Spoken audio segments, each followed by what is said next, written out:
Testing. Testing.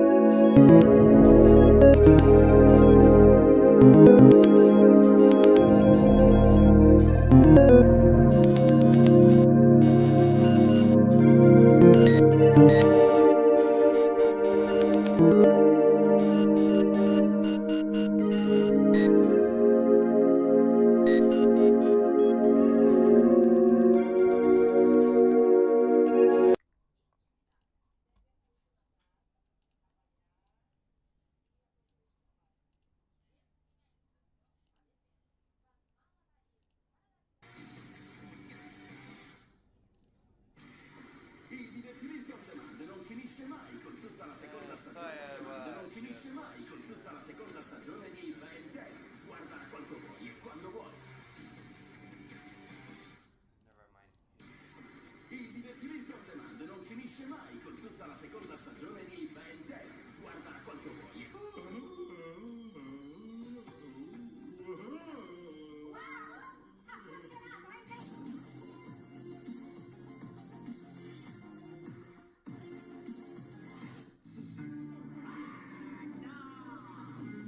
È stato più divertente di pupazzo?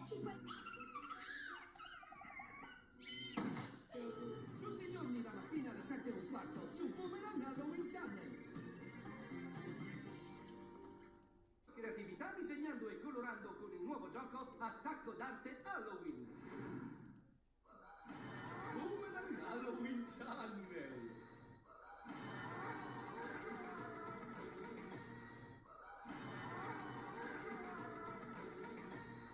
Boomerang Halloween Channel. Successo a te? Hai ragione, Puff. Non permetterò che questo crimine resti impunito. Casa mia va bene. Possiamo mungere le mucche.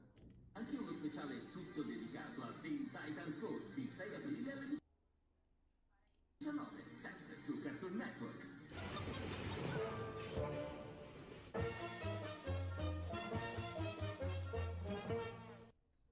Yep, they've done it again. Rovio has once again used AI. I also spoke with the Rovio employee about the current situation of Rovio using AI, but before we get into that, I'm going to recap all of the different times that they've used AI, as I've seen so much people on Twitter say that they couldn't believe Rovio used AI. Well, I could, because it's nowhere near the first time. The first notable time they used it, I'm not going to go into too much details, as I've already made 2 videos on it, so it'd be kind of pointless to go in depth. That being Angry Birds Block Quest, a game released in October 2024. It used completely AI-generated assets, such as the loading screen and the blocks in-game. It all looked ugly, and it has so many errors. Rovio released an apology they very clearly didn't mean for it. While that was the first main instance of them using AI, they had alluded to using it in the past. Early in 2024, they made an article stating that they had plans to use AI, and had begun generating Angry Birds 2 hats with AI. Then a proper artist would go over them and refine them for the actual game. While yes, they weren't putting AI assets directly into the game, they still were using it to generate ideas. To me, that's just lazy. If you can't come up with creative ideas without a robot telling you what to do, then why are you working in a creative field in the first place? Said article also had these 2 ugly AI images attached to them, and they look horrendous. I don't even know what this one's meant to represent. I know Rovio has an in-house AI software, but I'm not sure if these ones were generated with that or not, but if it was, their in-house software is horrible. In April 2024, the app icon for Angry Birds Pop was also changed to have the blues on top of an AI-generated eagle. That looks nothing like an Angry Birds art style. Yeah, I have nothing to say about this, it's just gross. Before we continue, please hype the video 3 times, subscribe, and like the video, as all of them are completely free and they help me out a lot. After this, on their Twitter, they released a video for International Women's Day of the hatchlings in 2025. Only it's animated with AI. I genuinely don't understand why they would do this. Just use a still image. Why does it need to be animated? Also, most of these hatchlings aren't even girls, so what was even the point? I completely forgot about this before researching for this video, but in July 2024, they released an ad for Dream Blast with a woman saying how much she loved the game. Only, the woman is completely AI generated and not real at all. I just found the best mobile game I've ever played. It's called Angry Birds Dream Blast, and it's a bubble puzzle game that is super satisfying. This has got to be one of their worst uses of AI yet. It's genuinely so gross. Why did Rovio think this would get people to download the game? She's very clearly not a real person, so it makes the point she makes in the video feel untrue, and would make someone less likely to download the game. A Slingshot Stories episode from the same time used an AI PNG of Red, which makes no sense to me. Just Google Red Angry Birds and you'll find a non-AI PNG in 2 seconds. Why did you need to AI generate it? The pig next to him isn't AI, so why only Red? So as you can see, Rovio, being a scummy company, is no stranger to using AI, and I've used it quite a bit. So the fact that they're still dabbling in the use of AI isn't surprising to me. May 26th would be their most recent and their most controversial use of AI yet. Angry Birds Dream Blast had an event for raising awareness for sea turtles and the water in general. Great cause and I support. Except, all the assets used for it are AI generated. Now, in case you didn't know, AI is absolutely terrible for the water. All the data centers that use AI need so much water to cool down their systems. It's estimated that ChatGPT wastes around 85,000 gallons of water a day. That's roughly the same amount as 1,000 American households. That means it's estimated that ChatGPT uses roughly 30,600,000 gallons of water a year. So that's not very good for the environment, is it? And that's just ChatGPT, not factoring in Microsoft Copilot, Google Gemini, Grok, or any other AI slop service out there. Generative AI is horrible for the environment, especially water, and should not be used. So Rovio using this for an event to raise awareness about the water is just pathetic. Rovio posted this image on their Twitter to raise awareness of the event, and everyone almost immediately could tell it was AI. The characters just looked off, and the turtles looked like the ones from Finding Nemo. When I saw this, I wanted to know if the slop was actually in the game, so I had to do the horrible act of re-downloading Dream Blast.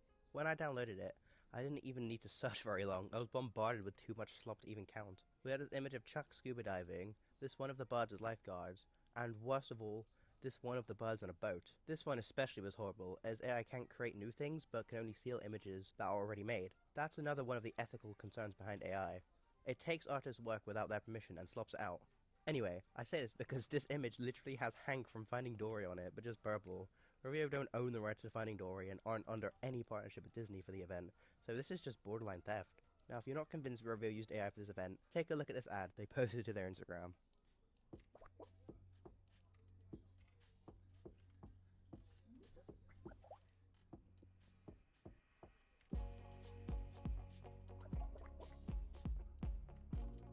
Yep, as you can see, this ad is definitely AI generated. The characters move so uncannily, and they literally change textures towards the end. Absolutely vile stuff. What makes this worse than the Block Quest situation for me is Block Quest was a soft launch game.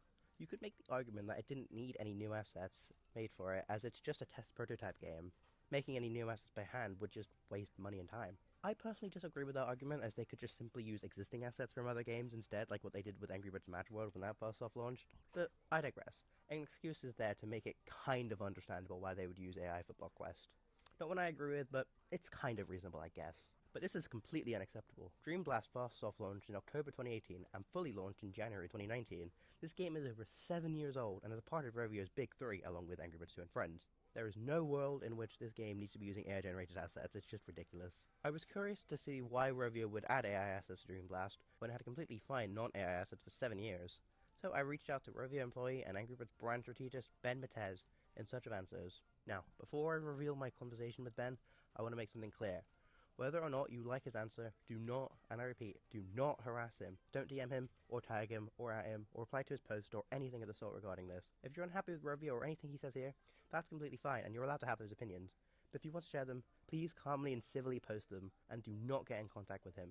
There would be no point, as I've already spoken to him, and what makes you think he's going to say anything different to you on top of what he's already said to me? So yeah, don't harass him, or any Rovio employee for that matter, it's just not good. So I got in contact with Ben the night this Dream Blast controversy started. I DM'd him on Twitter in a very calm and civil tone, as I do like Ben Matez and respect him. I wouldn't want to fall out with him, as that just wouldn't help anyone. My first DM went like this. Hi Ben, I want to have a bit of an insight on the current state of Angry Birds Dream Blast, and I figured you'd be the best guy to talk about this. Basically, us fans have noticed that in-game, all the artwork has been changed to what seems like AI-generated artwork. We're all so confused as to why Rovio would do this, mainly because the last time you guys had a game with AI art, most fans hated it, and this time is no different. So basically, I'd want to know, why has Dream Blast art style been changed to be AI? Then I also shared the video ad and said this. There was this trailer uploaded to the Instagram too, which is just very clearly an AI-generated video. He responded very quickly with this. Hey man, I don't have a good answer for you at the moment. I need to speak to more teams internally to get the full picture. I will say that the Dream Blast team is working hard to try and bring their game more in line with other aspects of the IP. Obviously, Classic Universe is out, but they have aesthetics and tonal similarities to the movie universe, and they're trying to embrace that. This can help explain some of the aesthetic changes, visible feather and fur, more grounded universe and backgrounds, etc. I also know that the team has a much more sophisticated area pipeline in place than some fans are assuming. I know for a fact it isn't just ChatGPT make me a video of some bird riding a turtle underwater, because I've seen the artists working on the characters and poses. That said, where AI is used exactly, I don't know, and I'll try to find out. I'll also say that while it's painful that the fan immediately assumes the worst when they see stuff like this, I understand. I know some of it is because of dumb shit I said in the past. I can't undo those stupid tweets, so I had to live with that. So then I said, "Hi Ben, thank you so much for your quick response. Just so you know, I wasn't blaming you specifically for the use of AI, just figured you'd be the best person to speak to on the matter in general, both due to your role as Angry Birds brand strategist and the fact you're like the only reviewer employee that follows me. I'm so sorry if that was the impression I gave off. I can see the vision behind the new designs. I do think the concept of bringing them more in line with the movie designs is a very good idea, but just so you know, I and most other Angry Birds fans won't be pleased if AI is a tool involved in the process, whether or not it's ChatGPT or a more sophisticated AI platform. To us, all users of Gen AI is terrible, and it just kind of devalues the brand in general. We all hate to see the brand we all loved and grew up with turn into this. Thank you so much for being willing to look into what the team have used AI for as well, by the way. If you can, please let me, and even potentially other fans too, know exactly what was done with AI and how they did it, because we're all very curious. Is a public statement from Revio planned to come out about this, when all the information has been obtained or not? Again, thank you so much for a quick response, appreciate it a lot. It had then been 2 days since my message, and he hadn't responded. And I obviously wanted to make this video, so I sent him a quick message to check in. If he didn't respond, I would have just left it there as I wouldn't want to come across as annoying or anything. Hey Ben, sorry for messaging again, but I figured now would be a good time, as I don't know if you check your Twitter on the weekends. I'm going to be releasing a video about this AI slop stuff, probably either Saturday or Sunday, and I'll obviously be including our chat here. If you have any more updates on the situation, could you please let me know so they can be in the video? If not, that's totally fine, and I'll just release it without your second response. 3 things I would like to know before I release the video is: why was AI specifically used? Like, what benefits does it give Revio over just using normal art? Will Revio continue to use it in the future? And will Revio publicly apologize? Thank you so much for your time, and I appreciate it a lot. He then replied quite quickly with, "Still discussing internally. No official statements to share, I'm afraid. I can't stop you from quoting me, of course, but I will say that the conversation was meant to be for us. I didn't say anything I can't stand by, but it wasn't through official channels, and I want to be sensitive of that. There's one thing I'm personally taking from this, it's that we can't ask fans to compartmentalize. I'm not gonna lie, I didn't even know what that word was before Ben DM'd it to me. And that's a shame. We spent months creating content that was getting some positive feedback from the fans. The comics, Pounds Updates, Shade, AB Rush. No AI anywhere in any of that.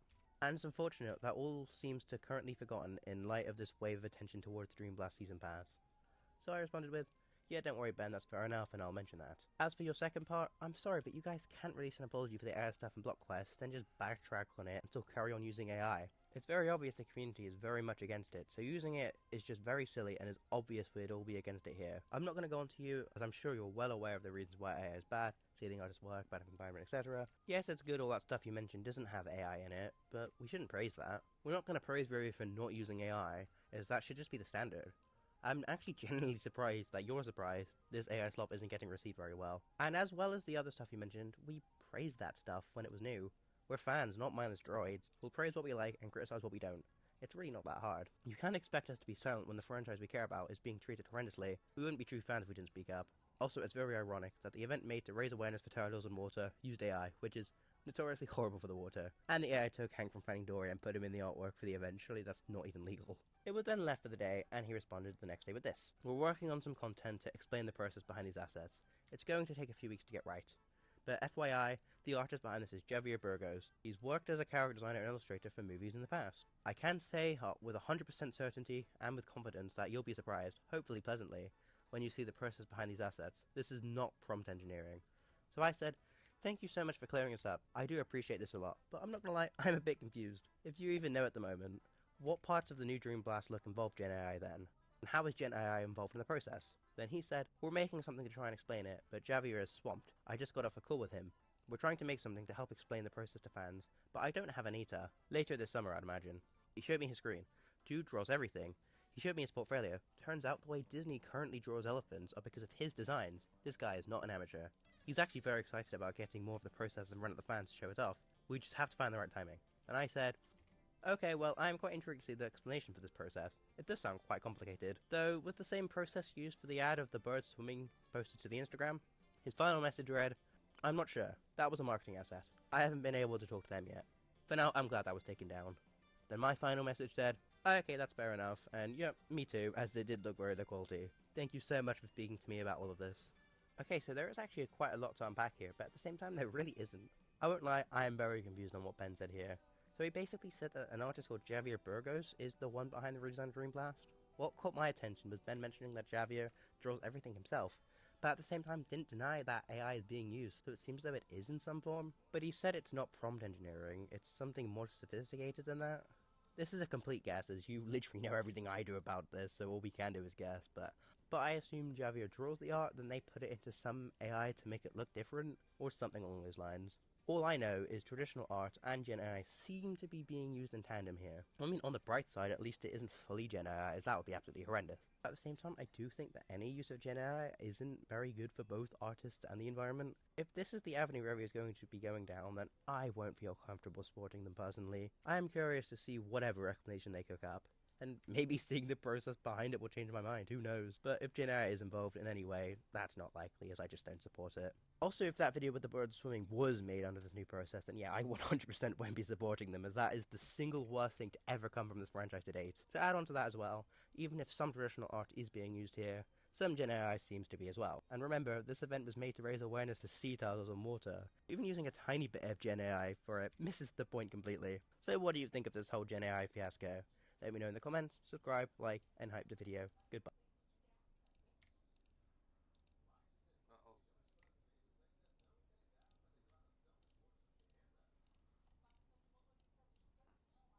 Trying to prevent that.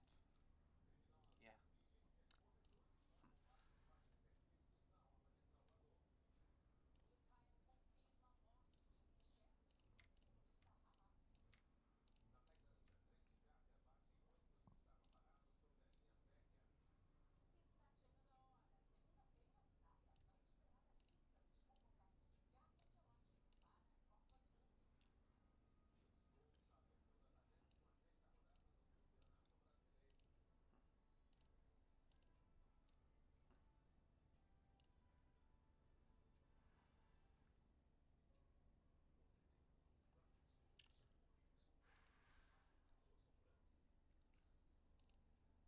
As the title describes, I'll be telling you 20 random facts from the entire history of the Angry Birds franchise. Bootleg copies of movies, the ones they warned us about from like you wouldn't download a purse or whatever. These are essentially unofficially released versions of films, and full disclosure, I don't pirate anything. And I'm not just saying that for YouTube's sake. I mean, I don't really watch actual TV, and I can only access the stuff I want to watch anyway. And still, I only really watch YouTube, which is free anyway. But I still want to take a look at bootleg copies of movies, specifically bootleg DVDs, which are pretty much dead thanks to the internet, because you'd still have to pay for a bootleg DVD, just a lot less than a normal DVD. But just by looking around sketchy parts of the internet, you won't have to pay, and you'll also install 50 fucking viruses. Now, I own a couple of these. Now, to clarify, I'm no lawyer who could have guessed I make YouTube videos about cartoons and stuff, but I don't think it's technically illegal for me to own these. I mean, I'm a victim here. When I bought all these, I was sold them as if they were perfectly real. How was I supposed to know this is fake? Looks perfectly legitimate to me. I can't sell these though, because then I'm selling a bootleg product, so I'm stuck with these now. Anyway, now on to the types of pirate copies, starting with cam copies. Do what you want, cause a pirate is free. You are a pirate. These are about as unofficial as they get. The basic concept of a camera is a guy, or girl, is a gender neutral crime, goes into a movie theater and sneaks in a shitty camcorder, then hides it somehow and hits record. Boom, now he has his very own copy of Shark Tale. Now, while these are all a good way to watch a movie, fucking no. But I can't lie, there is sort of a charm to these. You get to hear the audience reactions to a movie you might have never been able to experience in theatres, or witness people's first reactions to now famous movie scenes. Not to mention the thrill of knowing, ooh, this guy could be caught at any moment, and when it does happen,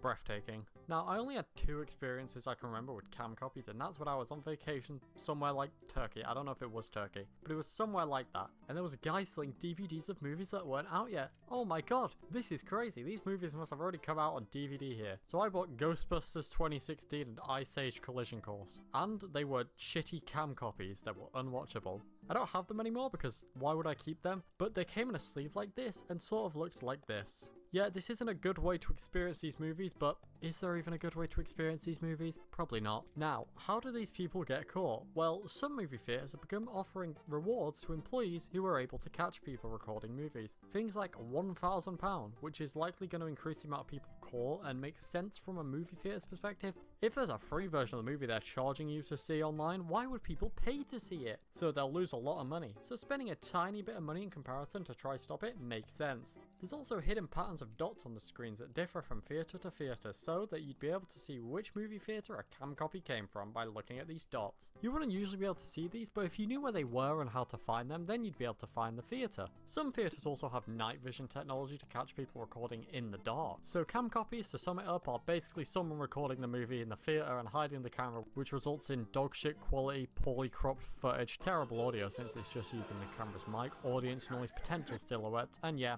this isn't a good way to watch a movie. Moving on, we also have telesync. You are a pirate. Telesyncs are much better quality than cam copies. For starters, a telesync is recorded with a direct connection to a sound source, meaning the audio isn't being recorded through a microphone in the theatre, it's just being recorded straight from the source, which won't just make it higher quality, but will also get rid of any audience noise. Telesyncs are also usually recorded with a better camera on a tripod in the actual projection booth itself, meaning the angle will be better and there won't be bad cropping or silhouettes of people in the way. But also means it will likely be done by an employee at the theatre, so it's a much higher risk, because if they get caught, they'll lose their job, and that won't be a great look for them in the future. The camera settings are also usually altered so that it shoots in 24 frames per second, like how the film would be running, so they match, and the exposure and all that would be better. Here's a comparison between a cam and telesync. Squidward tentacles!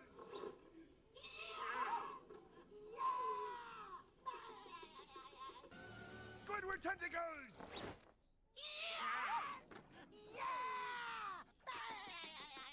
Now next up is a telesyn, Do what you want, 'cause a pirate is free. You are a pirate. which is essentially when someone makes a copy of the actual film using one of these telesyn machines. These are like the best quality ones and are basically the same as what you'd see on a DVD, since it is basically just a copy of the actual film. However, these are incredibly rare due to the fact that to actually get a telesyn copy, the bootleggers would need a copy of the film and also a telesyn machine, which, I mean, both those things are quite hard to come by. And so most of the time, bootleggers opt for one of the other options. There's also work prints, which is like a rough, unfinished version of the film, generally with stuff like times and watermarks on the screen. You know how the entire Plankton movie that's not out yet leaked on Twitter? Yeah, that's a work print, and I'm not going to show a single frame because Viacom would absolutely nuke my channel. These are ultra shiny rare and don't happen often. Happened to 2 SpongeBob movies in a row before they came out though. Also, supposedly there's an early version of Flushed Away featuring 2 Rat Butler guys that are cut from the film, which was released on bootleg DVDs as Flushed Away 2. Just wanted to mention that. I mean, it is lost right now, but still. Now we get to straight up rips of DVDs. Like, I have one of Click, and it's just the same as a normal Click DVD.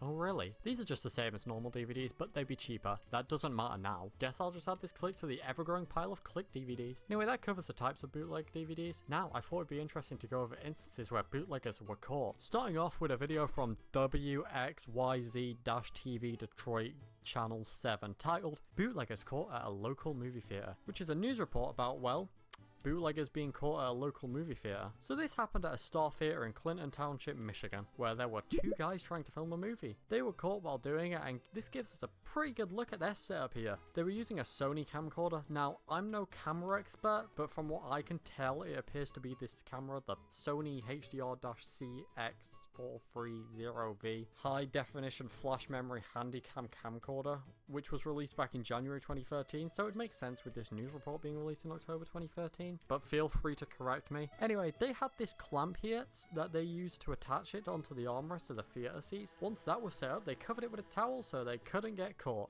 I mean, it didn't work, but still. The specific movie they were attempting to film was the 2013 movie Gravity. Now, the way these fellows got caught was thanks to the previously mentioned hidden watermarks that were used to track down the exact theatre that some of their previous bootlegs were filmed at. So a private investigator was sent to the theatre and was able to catch them. Now, I can't find what ended up happening to these specific guys, but the news report does give us a little insight as to what might have happened. Boom! So for first offence, it'd be a $10,000 fine and 1 year in jail. Then it doubles for second offence and doubles again for third offence, so not great. Anyway, these guys were posting these movies online, so how about we look at someone selling bootleg DVDs? Do what you want because a pirate is free. This event took place in 2011 and happened in Polk County, Florida. There was a whole crime ring involved here and 8,000 bootleg DVDs were found. We get to see some photos that give us a behind the scenes look at the operation here. Our first image simply shows a stack of bootleg DVDs that were apparently being sold for half the price of regular DVDs at the time. Our second image shows us stacks of the same movie so we can see some of the stuff they were selling. We have Rio here, Green Lantern here, Scream there, and many more. We also have the most interesting image, which for some reason seems to be taken by the same guy who posts Smash Bros leaks online because it's really blurry. But we can actually see stacks of cases and sleeves for movies over here, along with a shit ton of blank DVDs ready to have movies burnt to them over here. Also, these guys were buying these DVDs for like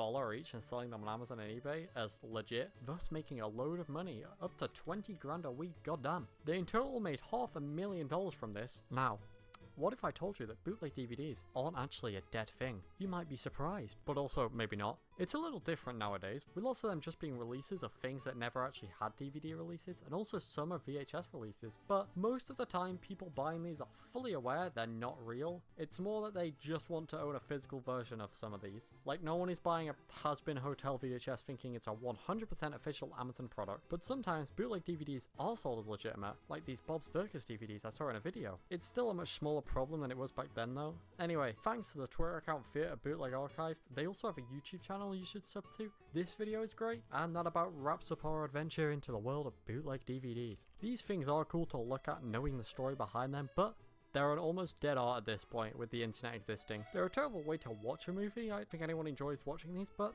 if you wanted to watch Jack and Jill at home before it finished its theatrical run, you'd have to settle. Also, why? What's wrong with you? Anyway, watch Our Stupid School. It's a show I made, and I'm in. Look, here's a cam copy of it.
But big company that we will talk about that attempts to recreate Sonic the Hedgehog on hardware that was never designed to run a game like it, and replaces Sonic with Mario.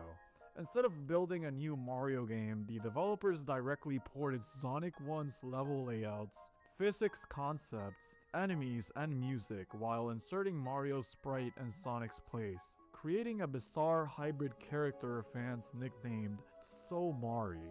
Technically, the game is extremely ambitious for the NES. It includes iconic Sonic elements like Green Hill Zone, loops, rings, and even the spin dash, something not introduced until Sonic 2. But the limitations of the hardware cause constant issues. The physics feel stiff and inconsistent, enemies respawn instantly, and the game can glitch badly, including traps where the player gets stuck forever or levels that repeat endlessly. What makes Samari even stranger is that it became the foundation for many other bootlegs. Hummer Team themselves reskinned it into fake Sonic sequels like Sonic 3D Blast 5 and Sonic & Knuckles 5, while other companies replaced Solmari with characters like Doraemon.